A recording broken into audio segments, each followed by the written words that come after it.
The mistake made by almost everyone who studies the direct path teachings is that instead of using the teachings as practice instructions, they become lost in spiritual concepts. Most of those people never correct that mistake, and at the end of their physical life, they are still lost in a maze of concepts without having realized the self. Most people project their own thoughts, ideas, beliefs, and opinions onto what they are reading, and therefore the teaching is never received by them. A mixture of their own ideas and the teachings is no longer the teaching. Whenever you read a spiritual teaching, watch to see if you are adding your own ideas. Then ask yourself, these are my ideas. Without my ideas, what does the teaching actually say? Every time you read a spiritual quote, not only in this book, but in any book, ask yourself these questions. A. What is the purpose of this quote? And B. What would I have to do to put this purpose into practice? Write down or record your answers to those questions, or read those answers or listen to those answers, and actually put the teachings into practice. Know that a journey that never goes beyond thought is not a journey to self-realization. Know the difference between A, the final direct experience of infinite consciousness, where all suffering, the body, the universe, etc., disappear forever, and only eternal infinite awareness, love, bliss remains. B, thinking about infinite consciousness or any other spiritual topic. Thinking is not realization. Know the difference between A, using the teachings as practice instructions, or B, getting lost or stuck in concepts.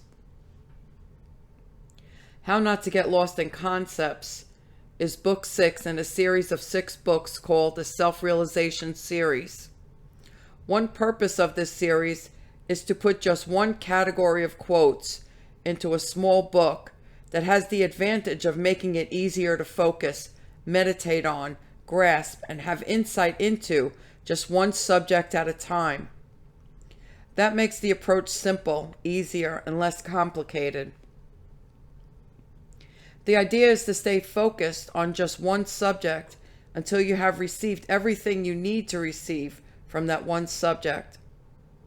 Most people go on to the next subject without ever having learned to apply to their lives the subject they are studying now. The Self-Realization series of books are portable practice manuals aimed at helping sincere seekers of self-realization master one key to self-realization at a time. Sri Ramana Maharishi. Number 1. Why do people call me learned? What is the mark of real learning? Learning that all garnered knowledge of things is empty ignorance, and that true knowledge is the search for the knower. Number 2. Those who, learning to forget completely all objective knowledge, turn inward firmly and see clearly the truth, abide serene. Those who try to recall forgotten things pine bewildered, fretting over false phenomena. Number 3. When knowledge marred by doubt and error disappears in true awareness, clear and pure, one thus established firmly in self-being, free from falsehood, has crossed over to the further shore of the river of knowledge. Number 4. Even the knowledge, sense perceived, of the world without has for its ground the self above. To search for knowledge somewhere else apart from that is but to grasp the shadow, not the substance. Number 5. Whatever notion may arise, never let it live or grow, but to turn it that very instant, firm and stern, back to its source, and merge it there. This is robust, intense detachment. Number 6. Many are the ills that flow from mixing with mad folks afflicted with turbid minds and rattling tongues.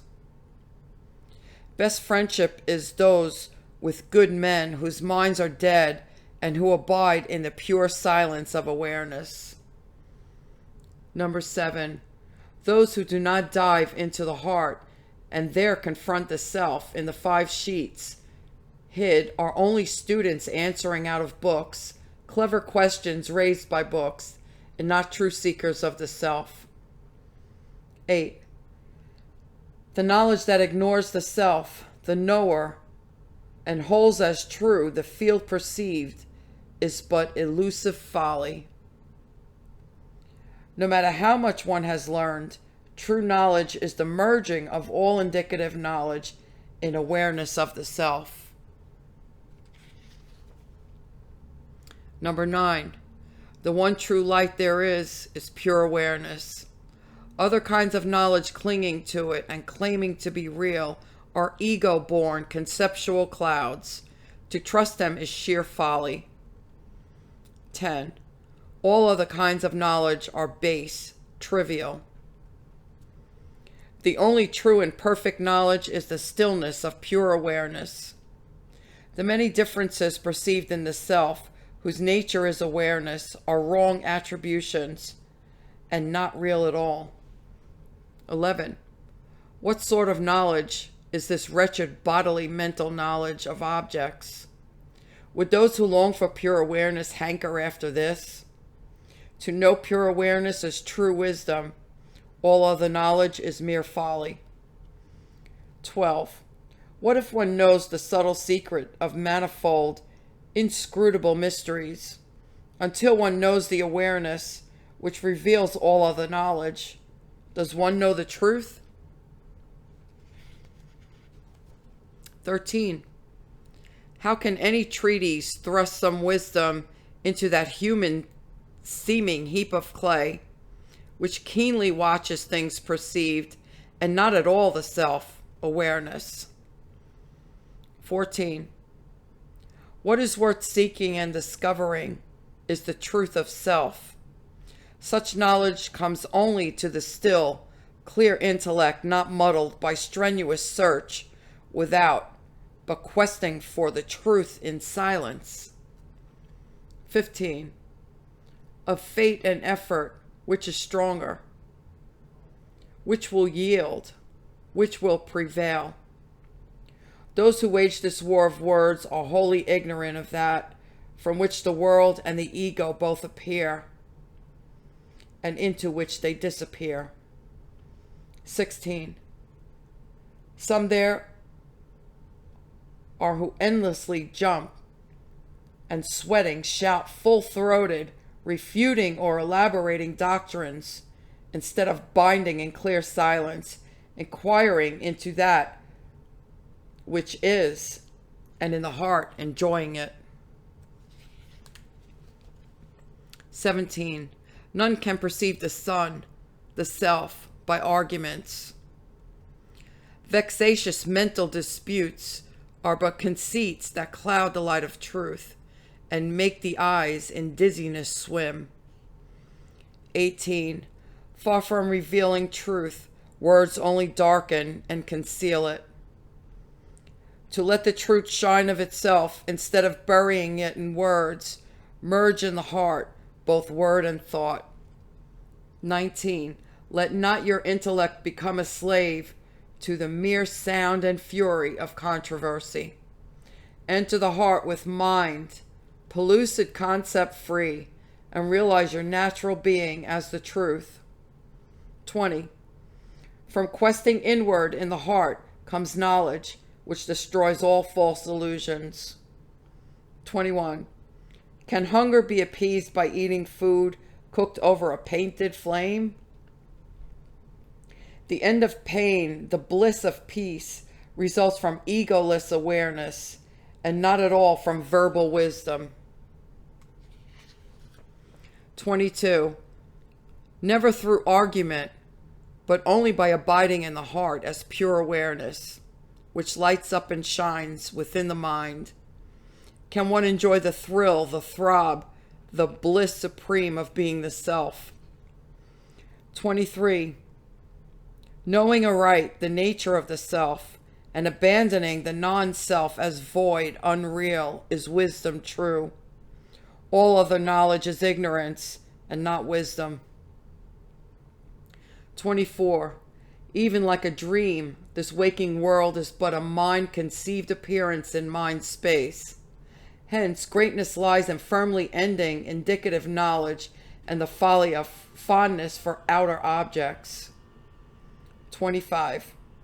Knowledge is manifold, say they who know objects, but not freedom from the dire delusion of differences. When the senses 5, driven outward by desire, are pulled back, then true full awareness comes, and there is no other to be known. 26. Those whom from books have learnt about the truth supreme esteem themselves supreme in wisdom and fail to seek the knower and taste the bliss of self, but test the measure, the silent sage, what folly this. 27. Mine is the only mind amenable to my correction. If one forgets this truth and broods over others' faults, one only fouls one's own mind more and more. 28. Only he who has attained immortal life can save the world. For the ignorant one to help another is but the blind leading the blind. 29. One has to blame oneself alone if one should try to teach the truth supreme to those who are immature. These might reject the highest truth as false because it contraindicated what they had been told before and had believed as true. 30. As in the sky, with thick clouds covered, no eye can see the glorious sun. One fails to see one's own self when the mind firmament is darkened by a dense cloud of thoughts. For those whose mind has not completely subsided, the false knowledge theirs already has only served to pile up sorrows. Gaining more such so-called knowledge only deepens illusion's darkness and helps not life at all. 32. While mind exists, creed too exists. When mind turns inward in self-quest and gets caught up in the heart, no creed can in that peace serene survive. 33. Being alone shines and rejoices as awareness. Hence, to all thought merges in absolute being awareness. The poor conceptual mind can never know true being supreme awareness. 34.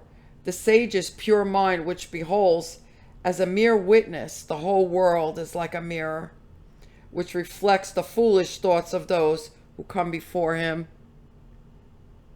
And these thoughts are then mistaken to be his.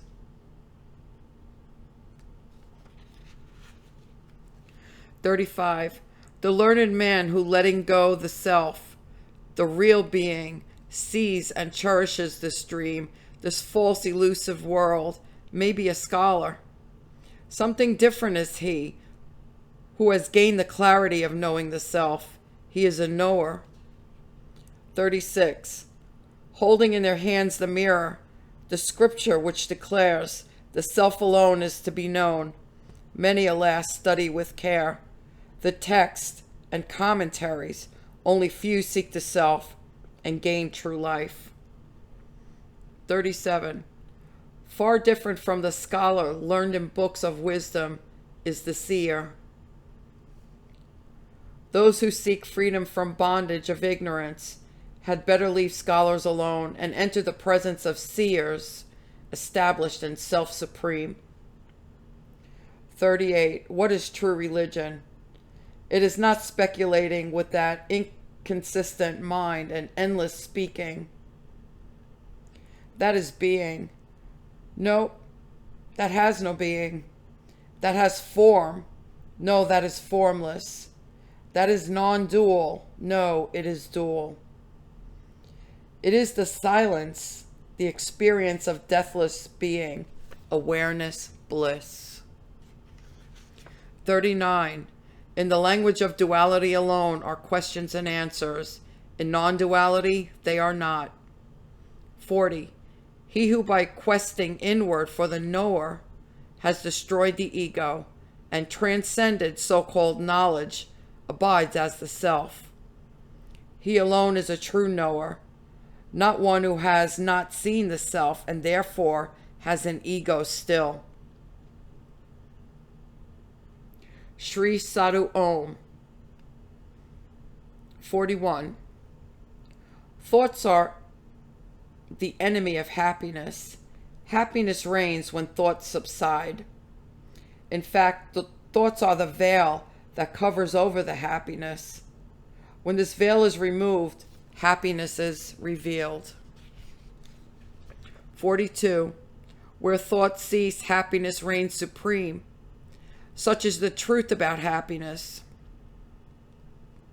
Although the thought-free state is gained and happiness is experienced for a while, such a thought-free state obtained by contact with external objects does not last long.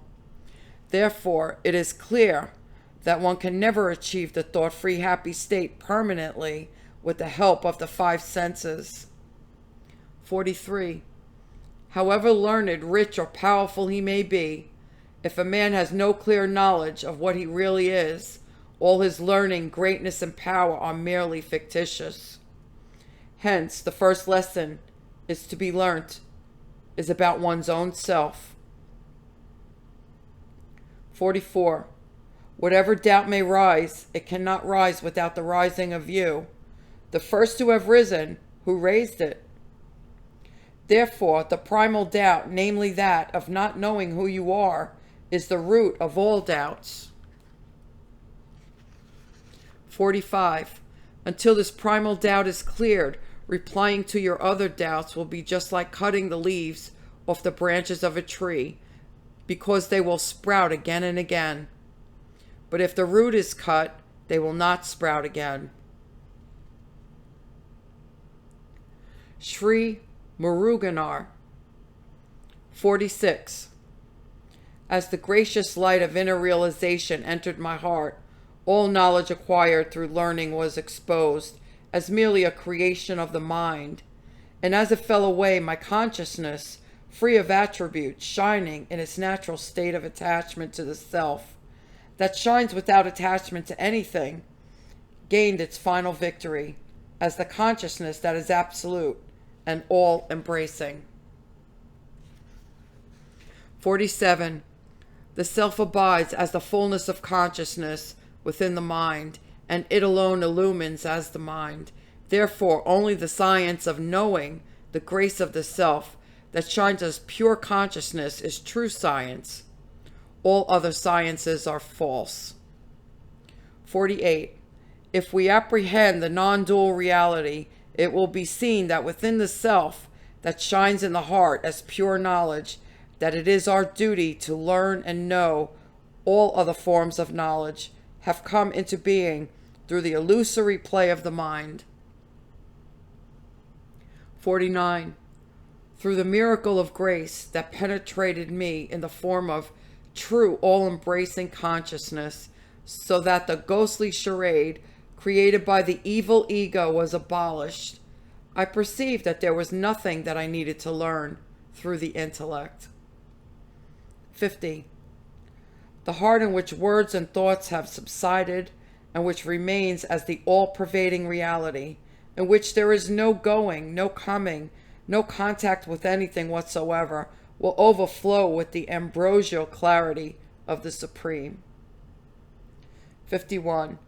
The practice of abidance in the self is to firmly hold the mind in abeyance within the heart.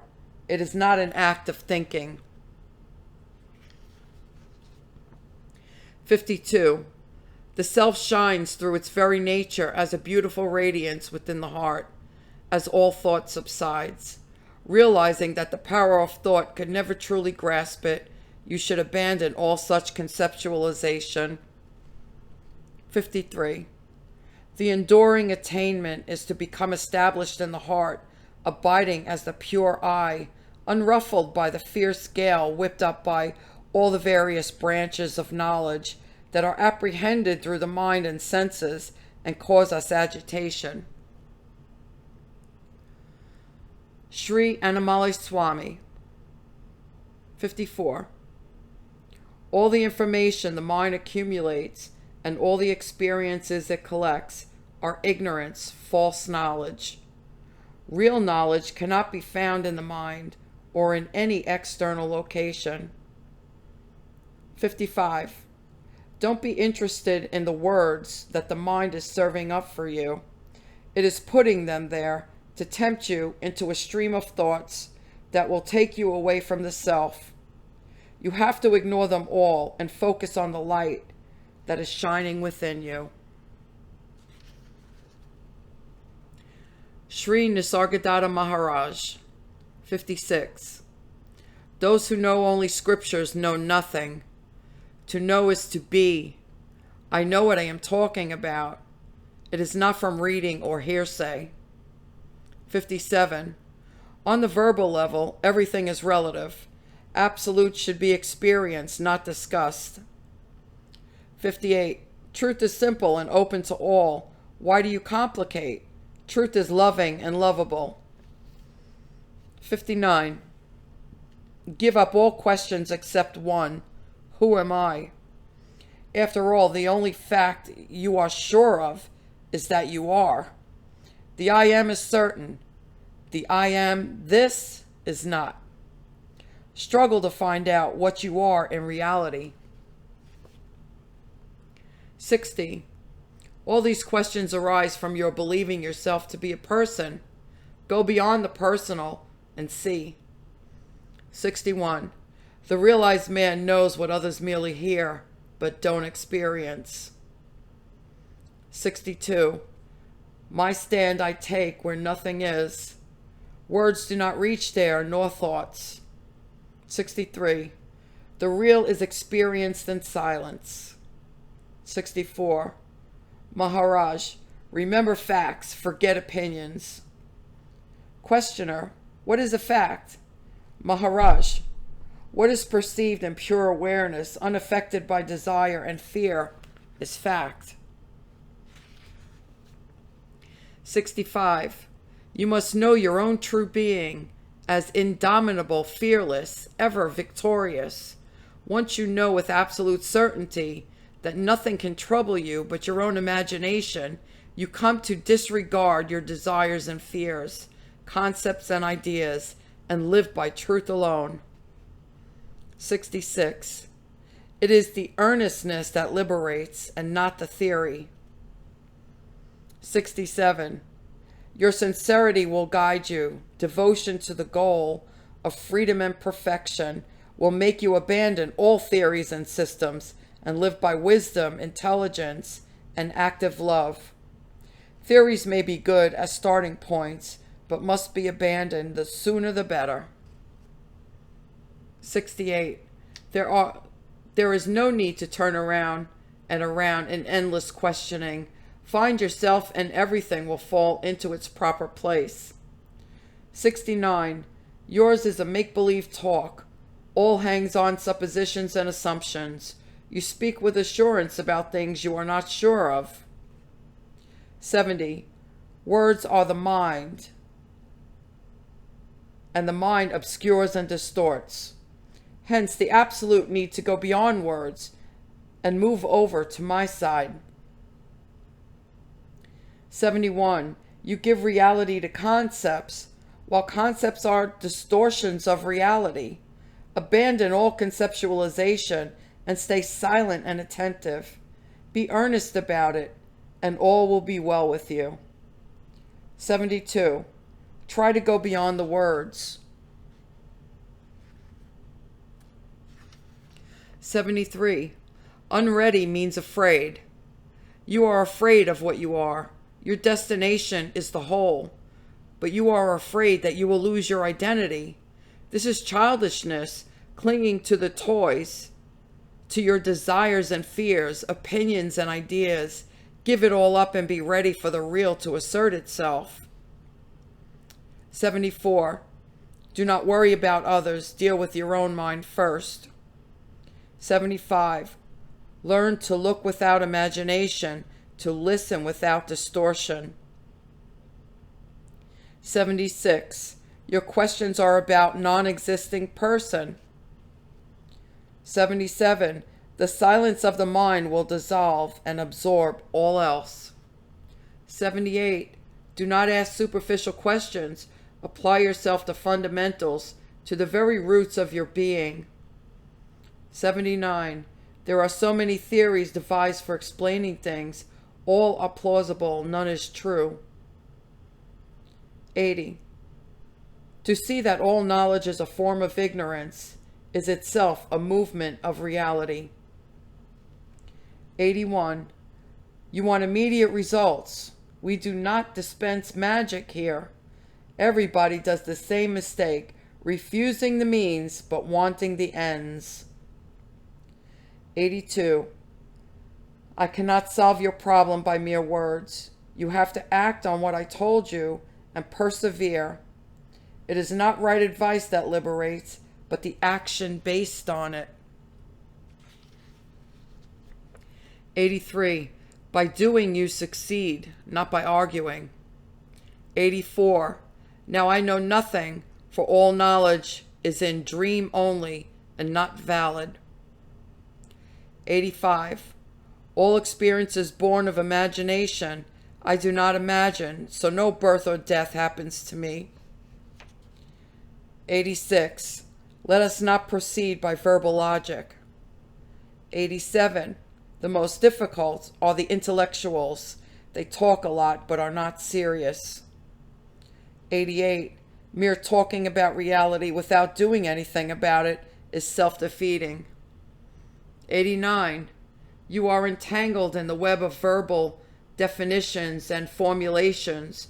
Go beyond your concepts and ideas. In the silence of desire and thought, the truth is found. 90. Whatever is conceived by the mind must be false, for it is bound to be relative and limited. 91. No university can teach you to be yourself. The only way to learn is by practice. 92. You need to return to the state in which I am, your natural state. Anything else you may think of is an illusion and an obstacle. 93. Stay beyond all thoughts in silent being awareness. 94. The answer is not in words. 95. Some events purify the mind and some stain it. Moments of deep insight and all-embracing love purify the mind, while desires and fears, envies and anger, blind beliefs and intellectual arrogance pollute and dull the psyche. 96. All thinking is in duality. In identity, no thought survives. 97. Go forth. Unburdened with ideas and beliefs. Abandon all verbal structures, all relative truth, all tangible objectives. The absolute can be reached by absolute devotion only. Don't be half-hearted. 98. Too much analysis leads you nowhere. There is in you the core of being, which is beyond analysis, beyond the mind. 99. Mere listening, even memorizing, is not enough. If you do not struggle hard to apply every word of it in your daily life, don't complain that you made no progress. 100. Do understand that the mind has its limits. To go beyond, you must consent to silence. 101. To see reality is as simple as to see one's face in a mirror. Only the mirror must be clear and true. A quiet mind undistorted by desires and fears, free from ideas and opinions, clear on all the levels, is needed to reflect the reality. 102. Realize that no ideas are your own. They all come to you from outside. 103. Reality is not a concept, nor the manifestation of a concept. It has nothing to do with concepts. 104. As the mind is made of words and images, so is every reflection of the mind. It covers up reality with verbalization and then complains. 105. Questioner. How can I break through the barrier and know personally, intimately, what it means to be immutable? Maharaj.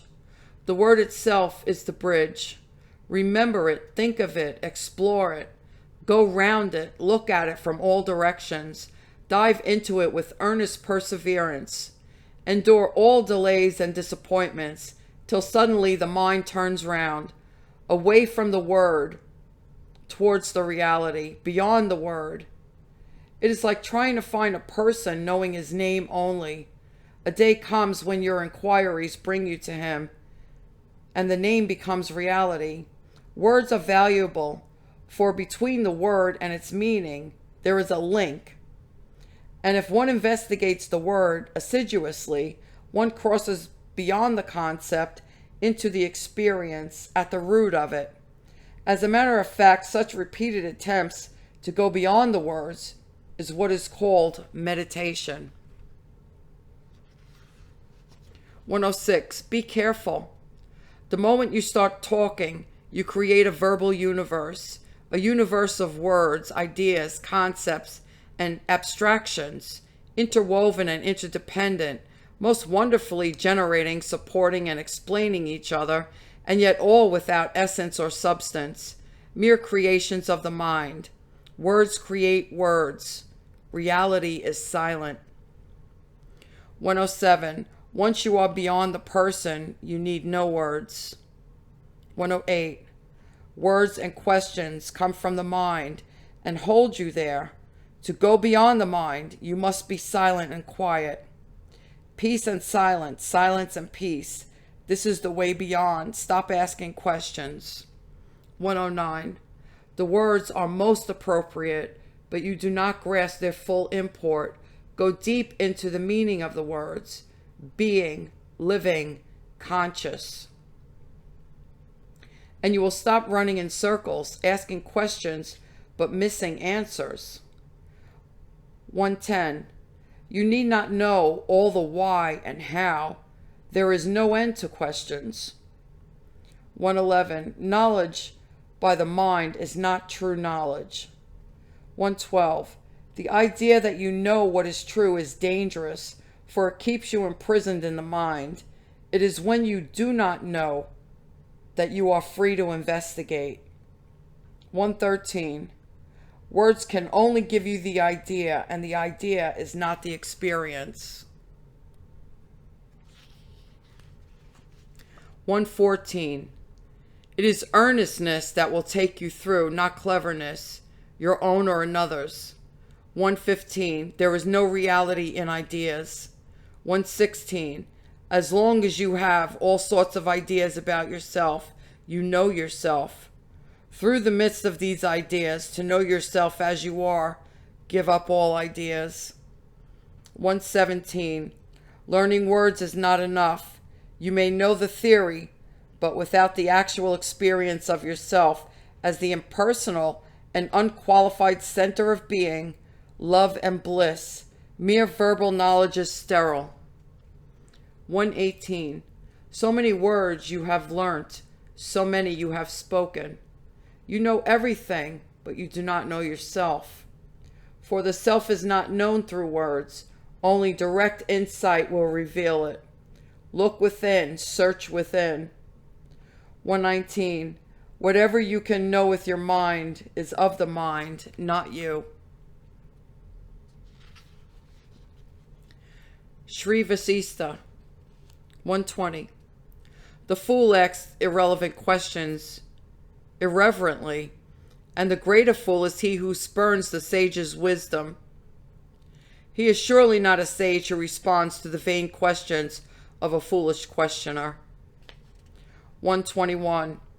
One should positively strive to enthrone wisdom in one's heart, for the mind is unsteady like a monkey, and one should then avoid unwise company. 122.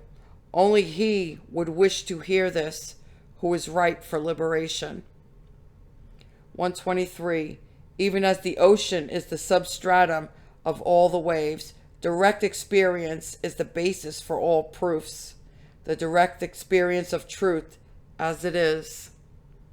124. Consciousness's pure thought is subject to confusion.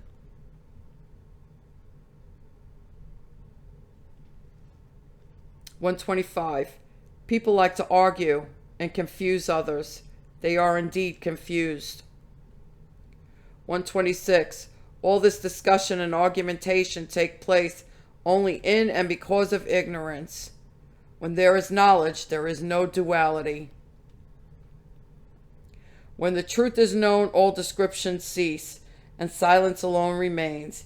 Then you will realize that there is only one, without beginning and without end. But as long as words are used to denote a truth, duality is inevitable. However, such duality is not the truth. All divisions are illusory. 127. Ideas and experiences leave their mark on the mind, which form the impressions or conditioning tendencies, which are for the most part latent or dormant. But when the mind is rid of these, the veil vanishes in a moment, like mist at sunrise, and with it the greatest sorrow also vanishes. 128. Conceptualization or imagination is productive of error and sorrow, and it can be so easily got rid of by self-knowledge. And when it is got rid of, there is great peace. 129. Ideas and thoughts are bondage, and their coming to an end is liberation. 130. Give up mental conditioning, which alone is responsible for the perception of duality, and remain totally unconditioned. 131.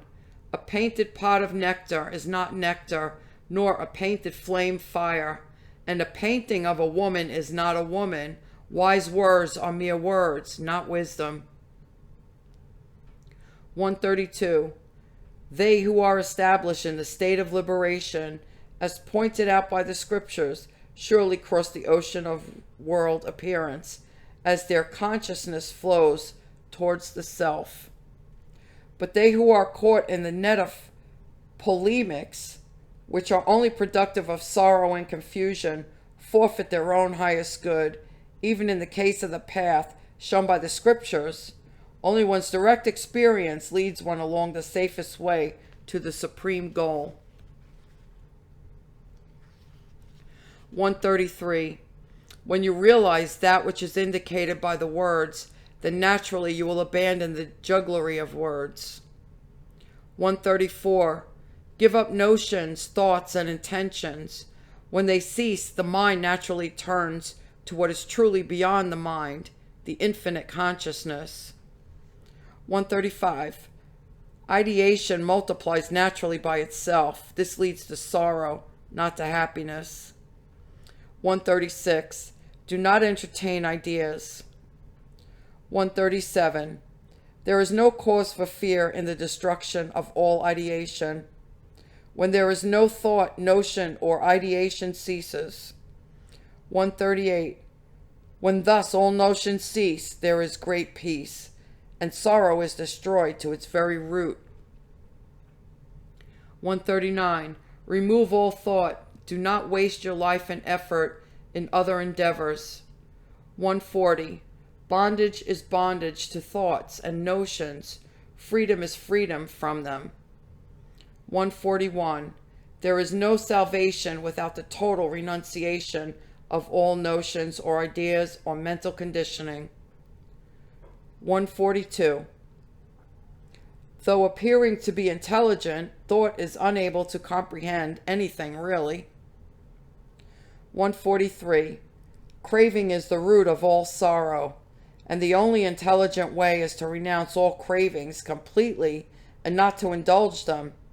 Even as fire burns all the more fiercely when fed with fuel, thoughts multiply by thinking thoughts cease only by extinction of thinking. 144. Never again fall into the mire of conceptualization, which is the cause of all sorrow. 145. Do not be led astray by the long-winded, empty statements of the wicked, self-appointed teachers who have no direct experience. 146. When consciousness abandons the perception of the three modes of time, when it is freed from the bondage of objectivity or conceptualization, it rests in utter tranquility. 147. Because you are not fully enlightened, your mind clings to the illusion of objective perception of concepts. 148. Mind is like a cloud of ignorance. Dispel it by the repeated renunciation of all concepts and percepts. 149. You have woven the web of your own concepts and are caught in it. If you can get rid of all of that, attain purity, overcome even the fear of life and death, and thus attain to total equanimity, you have achieved the greatest victory. On the other hand, if you cling to this ever-changing phenomenon called a world, you will surely perish in sorrow. 150. The mind abandons everything when the vision of the Supreme is gained. Hence, one should resolutely renounce everything till the supreme vision is gained. Not till one renounces everything is self-knowledge gained. When all points of view are abandoned, what remains is the self. 151. At all times everything is known only by direct experience. 152. Just as a lamp utterly dispels darkness, the knowledge of truth completely uproots concepts and conditioning. 153. If you conceptualize this teaching for your intellectual entertainment and do not let it act in your life, you will stumble and fall like a blind man. 154. He in whom all concepts and habitual tendencies have ceased has overcome all mental conditioning and bondage. 155. Since the ignorant are bound fast to their own false notions, neither the transiency of the world nor the hard blow they suffer in their life is able to awaken them. 156. The truth or existence, consciousness, bliss, absolute, is beyond thought and understanding. It is supreme peace and omnipresent. It transcends imagination and description. 157. When non-dual being is known, the duality vanishes instantly. Belief or imagination gave rise to diversity. When that belief is dropped, diversity goes. Thought, imagination, or belief gives rise to sorrow. To abandon such thinking is not painful. It is feeding these thoughts and beliefs that has brought about this sorrow, and this comes to an end by not entertaining those thoughts and beliefs. 158. All thoughts and beliefs lead to sorrow, whereas no thought and no belief are pure bliss. Therefore, with the help of the fire of wisdom, vaporize the waters of your beliefs and become peaceful, supremely blissful. Behold the one infinite consciousness. 159. Objectification or conceptualization leads to self-forgetfulness. 160. It is absolute truth and therefore not truth as a concept. 161. It is pure absolute consciousness, naught else.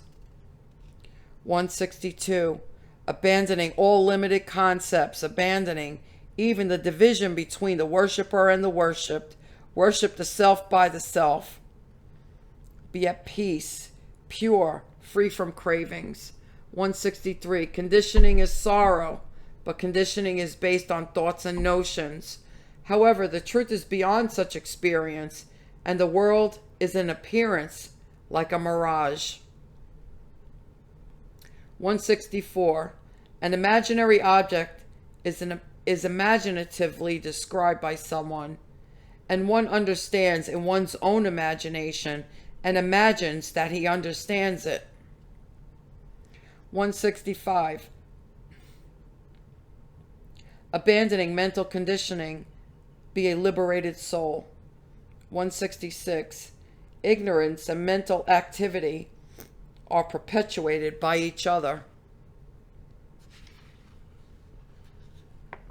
167. Remain forever established in that state of utter freedom from movement of thought. 168. Bhagaratha asked, I know that the self alone is real and the body, etc. are not real, but how is it that it is not perfectly clear to me? Tritala answered, such intellectual knowledge is not knowledge. 169. Vain argumentation is like boxing with space. 170. I shall instruct you if you are in a receptive mood and cherish my words. If one playfully instructs another merely in answer to a query, when the latter does not intend to receive, cherish, and assimilate the teaching, it becomes fruitless. 171. A notional existence ceases only by the dawn of right knowledge and the cessation of all notions. Since the notional existence is unreal, it ceases naturally when the truth is realized. 172. Give up all your doubts, resort to moral courage. 173. One's limited understanding and one's own notions are the cause of bondage, and liberation is their absence. Hence, abandon all notions. 174. The thought-free, notionless state is the best. 175. You are deluded because you do not recollect repeatedly and you frequently the truth concerning the infinite consciousness, but you partake of the poison of self-limitation and the consequent psychological conditioning. 176. As and when the perception of an object arises within you, meet it with the understanding, I am not this. Such ignorant perception will immediately cease. In fact, there is nothing to be known in all this. There is need only to get rid of confusion or deluded understanding. If this delusion is not repeatedly revived, it ceases to be. Whatever notion arises in you, even as movement arises in wind, realize that I am not this, and thus deprive it of support. 177. Thinking, mental conditioning, and imagination are meaningless and are productive only of psychological distress. All the sorrows and misfortunes of life are rooted in and rest in sense experience and thinking. 178. The mind is like a forest in spring. It is so dense with very many notions and concepts that dense darkness prevails in it. On account of self-limitation or ignorance, people undergo countless experiences of pleasure and pain in this world. 179. I was not silent because I could not answer, but because silence is the only answer to your question. 180. All verbal statements, whether they are verbose or brief, whether their purport is subtle or transcendental, are limited by logic, by duality, and division. 181. The Supreme Self is free from all notions. Notions give rise to objects, and when the notions are abandoned, the objects cease to be. 182. Do not fall into the net of duality and non-duality, etc. All such controversy and polemics only lead to sorrow and despair. When one pursues the unreal or impermanent, there is sorrow. When the conditioning of consciousness drops away, there is no sorrow. Even as in sleep, there is no sorrow. The consciousness that abandons conditioning realizes its conditioned nature. That is liberation. 183. The total abandonment of all notions or ideas is liberation, and such an abandonment is possible when the pursuit of pleasure is abandoned. 184. To rest content with the knowledge gained from the scriptures, considering oneself to be enlightened, is like the vain imagination of the born blind. 185. Do not get involved in notions of matter and mind, for they are false. Rest in your own self. 186. Ignorance is not dispelled by half knowledge, even as there is no relief from cold when one sits near a painting of fire. 187. The ignorant engages himself in endless arguments.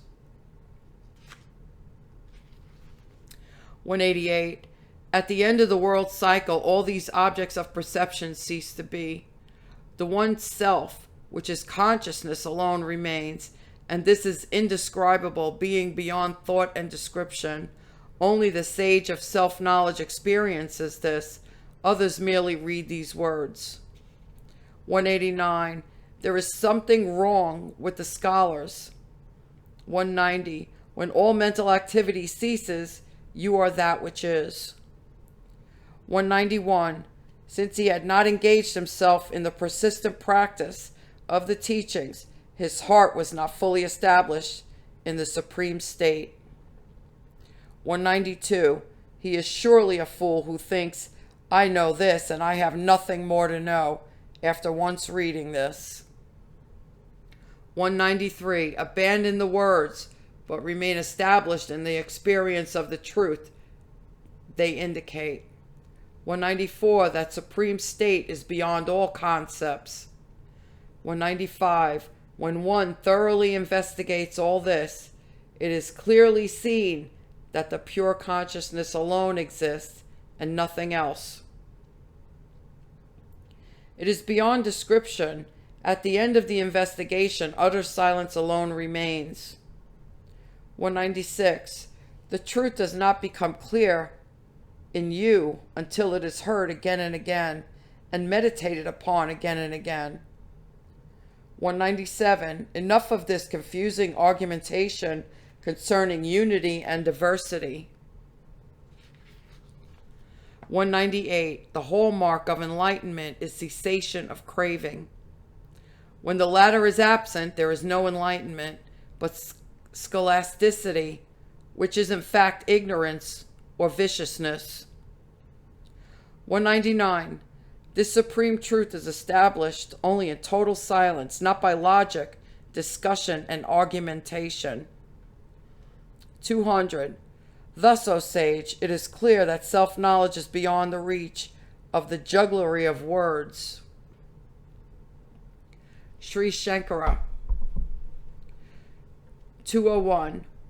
The veiling effect only disappears with full experience of reality, and the elimination of false knowledge leads to the end of suffering caused by that distraction. 202. There is no such thing as ignorance beyond the thinking mind. Thought itself is ignorance, the cause of the bondage of becoming. When thought is eliminated, everything else is eliminated. When thought increases, everything else increases. 203. While the scholar does not overcome his sense of I am this in the body and its faculties, there is no liberation for him, however much he may be learned in religion and philosophy. 204. Reality can be experienced only with the eye of understanding, not just by a scholar. What the moon is like must be seen with one's own eyes. How can others do it for you? 205. Speech alone, even a deluge of words with scholarship and skill in commenting on the scriptures, may achieve some personal satisfaction, but not liberation. 206. The tangle of words is a great forest which leads the mind off wandering about, So wise men should strive to get to know the truth about their own nature. 207. In the silence is the highest peace, because wavering is the intellect's unreal work.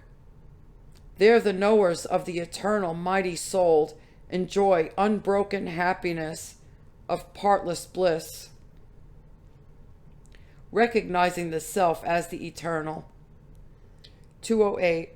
There is no higher cause of joy than silence, where no mind pictures dwell. It belongs to him who has understood the self's own being, who is full of essence, of the bliss of the self. 209. Through unwavering ecstasy is clearly understood the reality of the eternal, fixed and sure. This cannot be when other thoughts are confused with it by the motions of the mind. 210. Whose being neither intellect nor reason knows, this is the eternal, that thou art. 211. Freedom is won by a perception of the self's oneness with the eternal, and not by the doctrines of union or of numbers, nor by rites and sciences. 212. An eloquent voice, a stream of words, skill in explaining and teaching, and the learning of the learned, these bring enjoyment but not freedom. 213. Through information digging and casting aside the stones, a treasure may be found, but not by calling it to come forth.